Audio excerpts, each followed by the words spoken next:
Hello and welcome to another episode of Unorthodox with me, Enamul. আজ আমি বাইরে আছি তাই আজকে পাখিরাও নেই।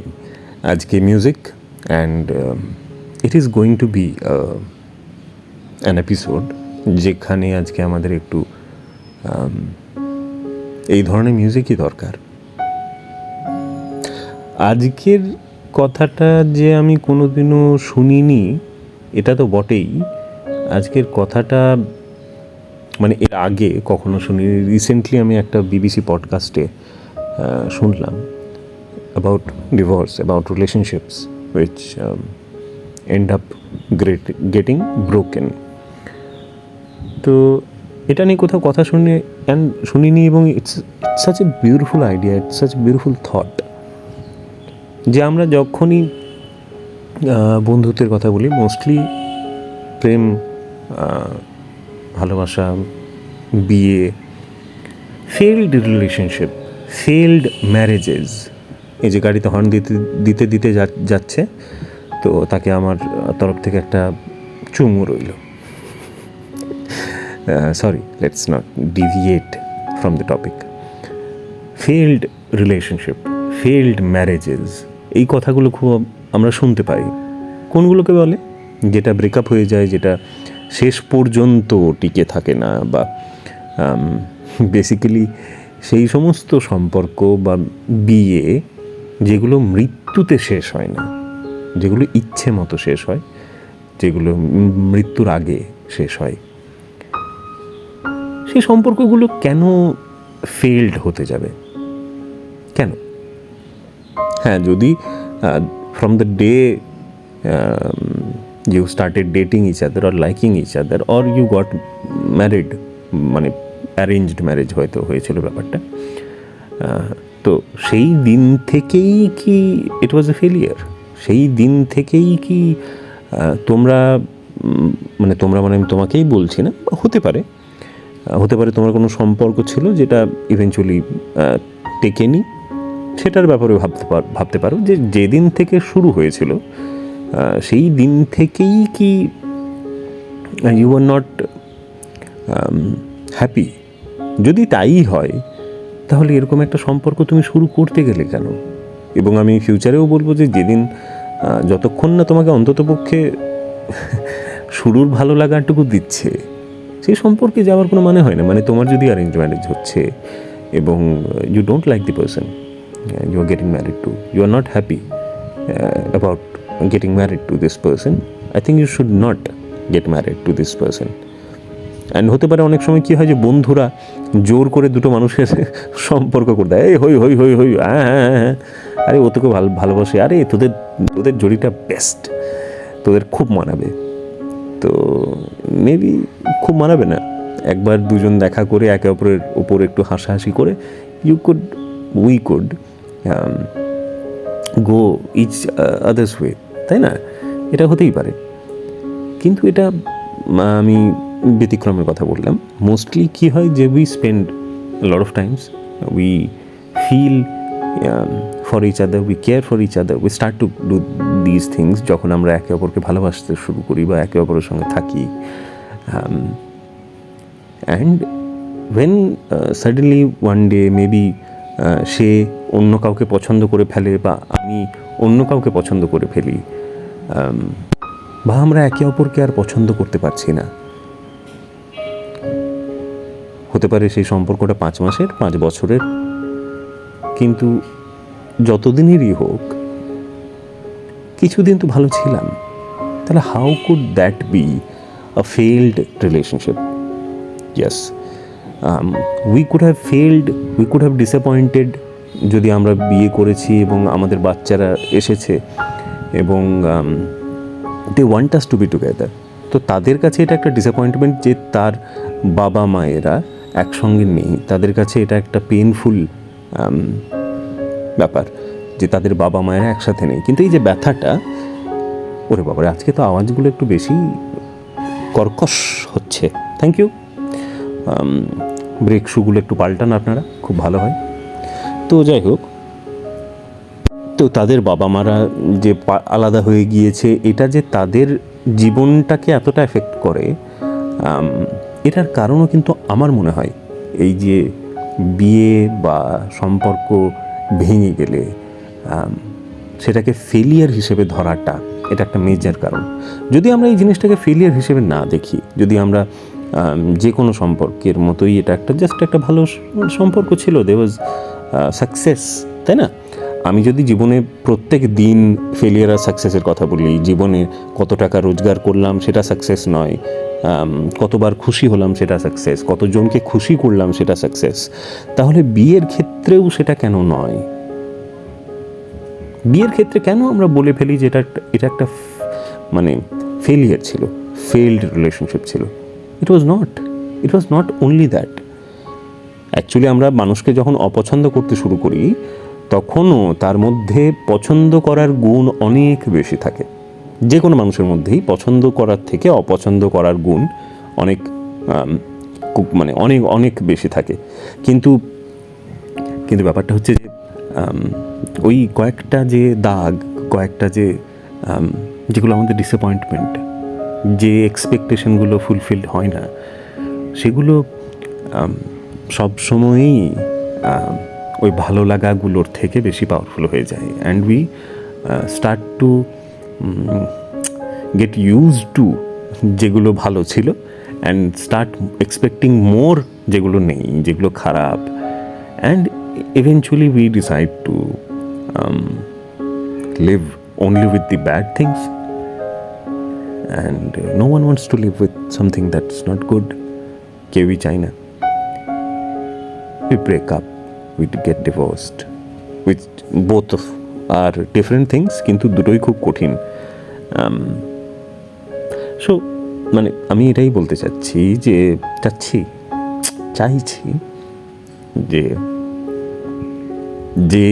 এই যে ডিভোর্স কালচার ব্যাপারটাকে, যে কেউ বলে যে এটা ভালো, কেউ বলে খারাপ, আমি বলবো যে এটা যদি প্রয়োজন না থাকতো তাহলে সংবিধানে থাকতো না।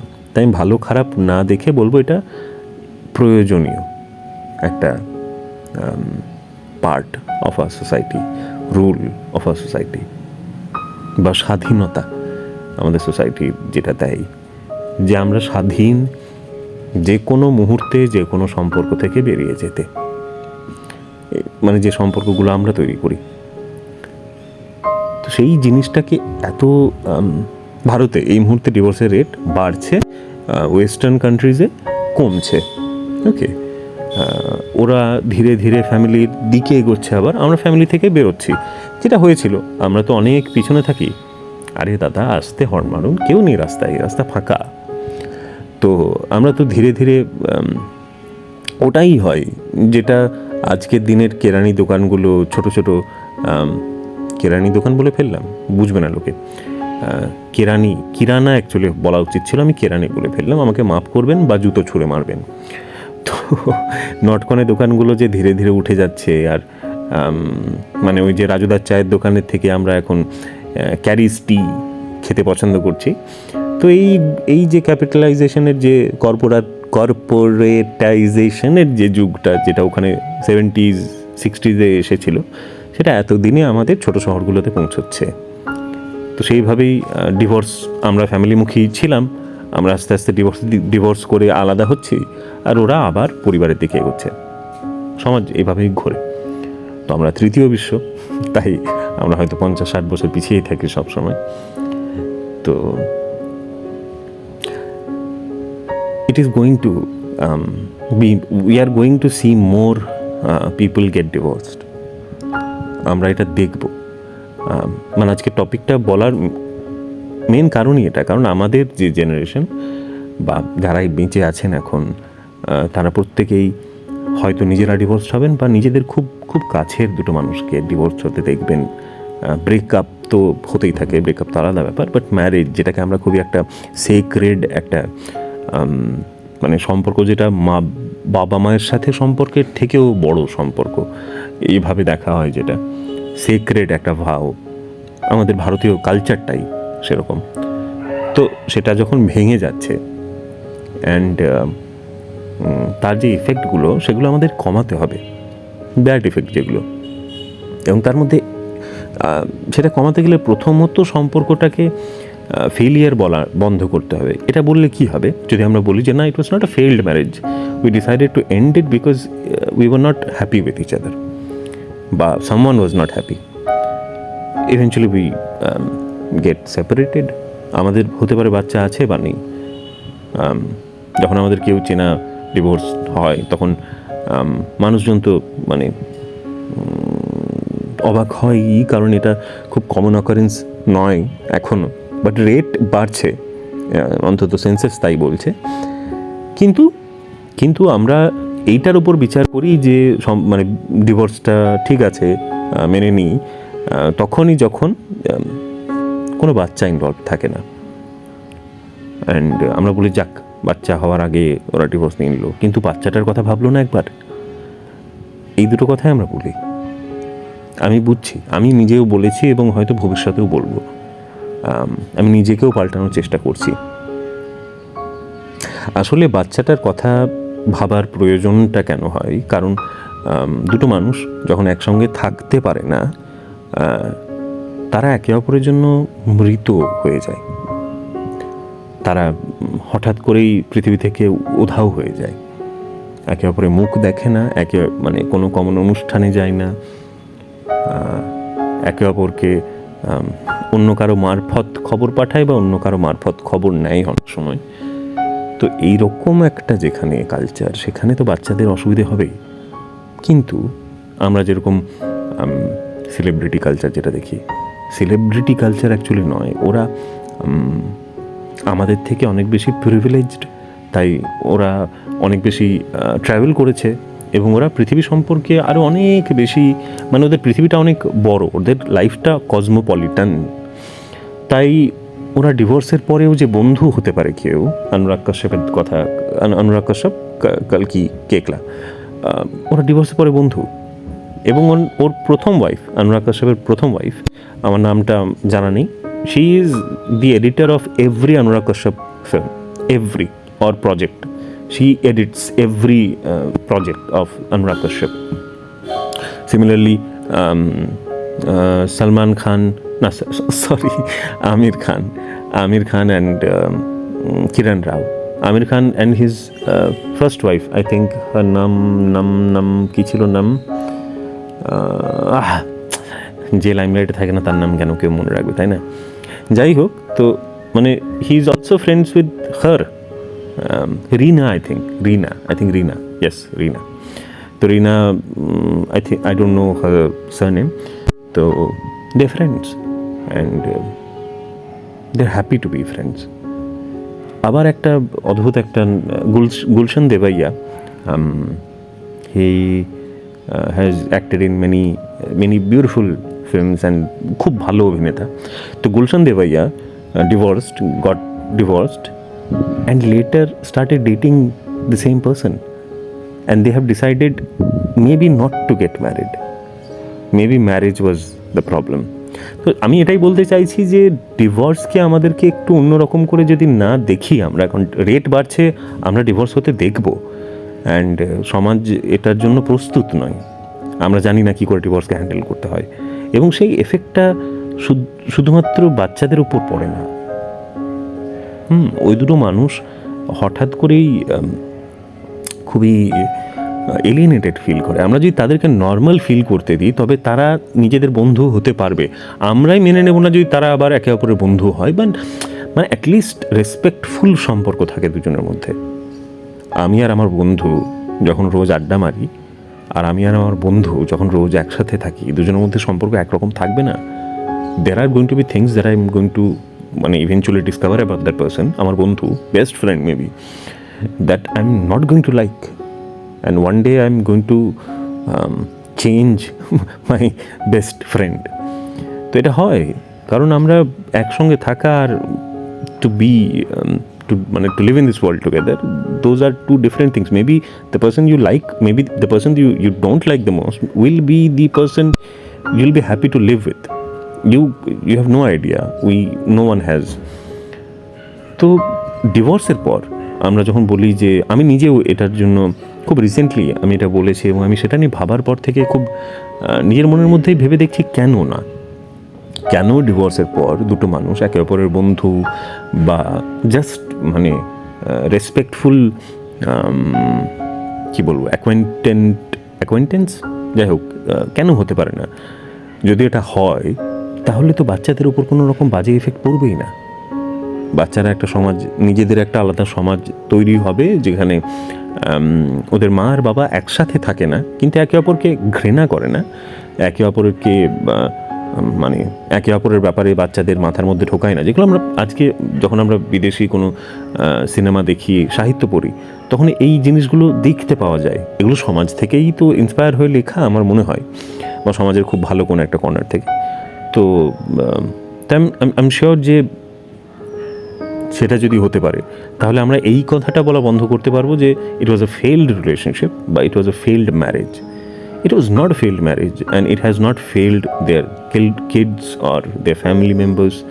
আমার ডিভোর্সের পর যদি আমার মায়ের সাথে আমার এক্স ওয়াইফের সম্পর্ক একই রকম কেন থাকতে পারে না?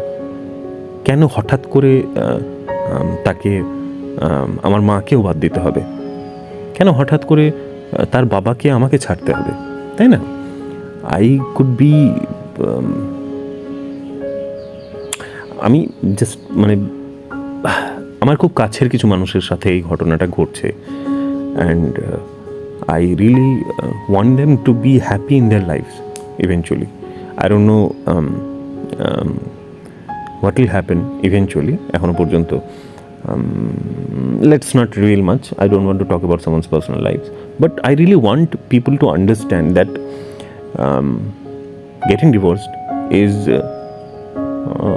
Does not has to be. আমি এটা নিজের মধ্যে অনেক ভেবে তারপর কথাটা বলছি যে কাউকে কারোর সাথে আলাদা হওয়া মানে এটা নয় যে হ্যাঁ, কারোর সাথে আলাদা হওয়া মানে এটা নয় যে একজনের ইচ্ছেতে হয়েছে আলাদা এবং অন্যজন এখনও তার প্রতি আসক্ত, অথচ মানে to move on is another thing, that is মানে অ্যানাদার টপিক অ্যান্ড ওটা নিয়ে পরে আমি কখনো কথা বলবো হয়তো। কিন্তু ওটা একটা আলাদা কাজ, but to have respect for each other ওটা একটা আলাদা কাজ। ইটস এ ডিসিশন যে আমি আর তোমার সঙ্গে থাকতে চাই না, but it does not mean that I can not care for you or show you some respect, because that's a human quality. তাই না? আমরা রাস্তার কোনো মানুষকেও ওই ভদ্রলোক বললেন এরকম বলে বলি, বা দাদা বলে ডাকি, এবার শুনতে একটু, এরকম তো বলি না। যদিও সেটাও বলি, সেখানে আবার ক্লাসিসিজম চলে আসছে, কিন্তু সেটা আজকের টপিক নয়। Don't there are no failed marriages, there are no failed relationships. There are relationships or marriages that did not end in death, that did not wait till death, because আমার মনে হয় every relationship has an expiry date. Maybe it's 100 years, তাই মৃত্যুতে শেষ হয় সেটা, but if we had lived forever we would not have been with the same person. তাহলে কি আমরা বলতাম যে it was a failed relationship? Nothing is forever, nothing is. এই পয়েন্টে আমার মনে হয় কথাটা শেষ করা ভালো, that nothing is forever. তাই nothing that lasts, that so anything that does not last forever is just being normal. It's just a common, normal, natural occurrence. এটা ফেলিয়ার নয়। ওকে, খুব বেশি ভারী হয়ে গেল আজকের এপিসোডটা। Thank you if you are still listening. Don't forget to like the video and to forgive me for the noises. Hopefully পরের দিন আমরা যখন কথা বলবো তখন অন্তত এত আওয়াজ থাকবে না। আজকে আমি আসলে জানলাটা খোলা রেখেছি, দরজা জানলা, অ্যান্ড খুব সুন্দর হাওয়া দিচ্ছে, খুব ভালো বৃষ্টি হচ্ছে ঝিরিঝিরি, অ্যান্ড তার মধ্যে আমি গম্ভীর গম্ভীর কথা বলছি আরামে। তো যাই হোক, শেষ করতে কেন পারি না বলো তো? আমি ভালো করে শেষ করি। Thank you so much if you are still listening. ডেসক্রিপশনে যাও, there are links for you, আমি লিখে রেখেছি কষ্ট করে, তো ওটা চেক করতে হয় প্রত্যেকটা জিনিস। There is Enamul knows nothing, there is হোক কথা, দের ইজ মানে এগুলো প্লেলিস্ট, এগুলো বিভিন্ন জিনিস যেগুলো আমি করেছি ইউটিউবে। দের ইজ অলসো সং, ওটারও একটা প্লেলিস্ট আমাকে বানাতে হবে, প্যারোডি সং।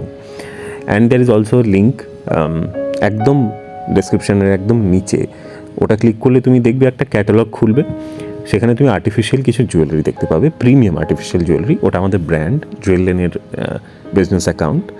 তো we don't yet have a website, কিন্তু ওই হোয়াটসঅ্যাপের ওই ক্যাটালগেই তুমি মোটামুটি আমাদের সমস্ত যা আছে কালেকশন সেগুলো দেখতে পারবে, এবং সেগুলো প্রত্যেকটাই আমার অন্তত মানে হ্যান্ড পিকড কালেকশন, এবং আমার অন্তত খুব I am really proud about a collection. তো I am sure you'll see something, you'll find something that you'll like and be amazed যে এত অ্যাফোর্ডেবল প্রাইসে কী করে সম্ভব এটা দেওয়া। And we are doing that, and also we deliver for free all over India. তাই কিপ দ্যাট ইন মাইন্ড। আজকে এখানেই বন্ধ করি, দাদা আমাদের হর্ন দিয়ে দিয়েছেন, আমাকে ডাকছেন উনি। হ্যাঁ হ্যাঁ, আসছি আসছি আসছি, আরে আসছি, কী বলবে বলো তো। যাই হোক, পরে কথা হবে। দেখছো এই তো বাড়াবাড়ি করছে, সবাই মিলে আমাকে ডাকছে। যাই হোক, আমি আসছি আপাতত, ওনারা খুব ব্যস্ত হয়ে পড়েছেন। তুমি ভালো থেকো, আর পরশু আবার কথা হবে। বাই।